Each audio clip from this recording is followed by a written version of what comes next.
पुणे जिल्ह्यातला शिरूर तालुका इथल्या पिंपरखेड गावात गेल्या काही महिन्यांपासून सूर्य मावळला की काळजाचा ठोका चुकायचा। उसाच्या प्रत्येक पात्यात मृत्यू दबा धरून बसला होता। पण याच दहशतीच्या साम्राज्याला जुन्नर वन विभागानं असं काही आव्हान दिलंय ज्याचा डंका आज संपूर्ण देशात वाजतोय। बघूयात।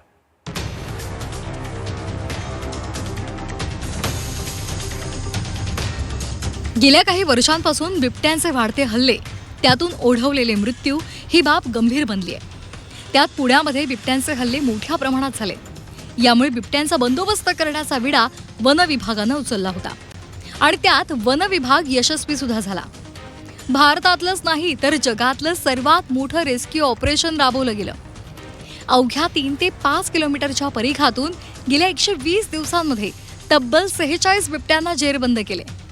एकाच परिसरात बिबट्यांची इतकी मोठी संख्या असणं हा निसर्गप्रेमींसाठी अभ्यासाचा विषय। रात्रंदिवस गस्त घालत, अत्याधुनिक तंत्रज्ञानाचा वापर करत आणि जीवावर उदार होऊन वन विभागाच्या कर्मचाऱ्यांनी ही मोहीम फत्ते केली आहे। नसबंदीच्या याच्यामध्ये आपल्याला शासनाकडनं मंजुरी प्राप्त झालेली आहे आणि त्याच्यामध्ये जे टेक्निकल जी टीम आहे ती टीम सुद्धा गठीत झालेली आहे। माननीय अपर प्रधान मुख्य वन संरक्षक वन्यजीव वेस्ट यांच्या अध्यक्षतेखाली ती कमिटी फॉर्म झालेली आहे। त्याच्यामध्ये बरेचसे आपल्याला जे औषधं लागणार आहेत, ज्या गोष्टी लागणार आहेत त्या काही आपल्याला अब्रॉडवरून पण इम्पोर्ट करावं लागणार आहेत। तर त्या सगळ्या गोष्टी आता पाईपलाईनमध्ये आहेत। ते सुद्धा आपल्याला काही दिवसातच ती सुद्धा प्रक्रिया आपली पार पडेल। पण पकडलेल्या 46 बिबट्यांना ठेवायचं कुठे हा मोठा प्रश्न समोर असतानाच जुन्नर वन विभागानं एक मास्टर प्लॅन आखलाय। वन विभागानं पिंपरखेडच्या मोहिमेमध्ये 4 महिन्यांमध्ये 46 बिबटे जेरबंद केले। वनतारामध्ये 30 बिबटे आधीच पाठवले, आता आणखी 30 बिबटे सुद्धा पाठवले जाणार आहेत।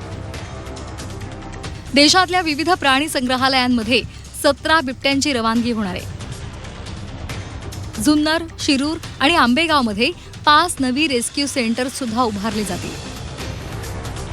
बिबट्याला नैसर्गिक अधिवास परत मिळवून देण्यासाठी नवी संकल्पना राबवली जाणार आहे। बिबट्याच्या नसबंदीसाठी शासनानं परवानगी दिली आहे, त्यामुळे या संदर्भात तज्ज्ञांची समितीही स्थापन केली आहे। आता हा संघर्ष थांबवण्यासाठी केवळ जुने उपाय पुरेसे नाहीत, म्हणूनच माणिकडोह बिबट निवारण केंद्राची क्षमता वाढवली जाईल असंही खाडेंनी सांगितलंय। वन विभागाद्वारे जे आपले कॅम्प्स आहेत, त्याचप्रमाणे जे ERU आहेत, जे नवीन आपण इमर्जन्सी रेस्क्यू युनिट गठीत केले, त्यांचं ट्रेनिंग सुद्धा आपण तज्ज्ञ लोकांकडनं करून घेतलेलं आहे। तर हे जे ट्रेंड आता मुलं आहेत, ही ट्रेंड मुलं आता कुठलाही इमर्जन्सी कुठलीही झाली त्या ठिकाणी तर ते हँडल करू शकतात।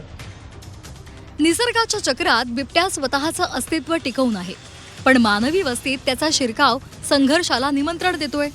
शिरूरमध्ये वन विभागानं जे शौर्य दाखवलं ते कौतुकास्पद आहेच, मात्र जरी 46 बिबटे पकडले गेले असले तरी धोका अद्यापही पूर्ण टळलेला नाही। पण वन विभागाचं कार्य पाहता तिथल्या ग्रामस्थांनी सुटकेचा निश्वास टाकलाय। हेमंत चापुडे, झी 24 तास, जुन्नर।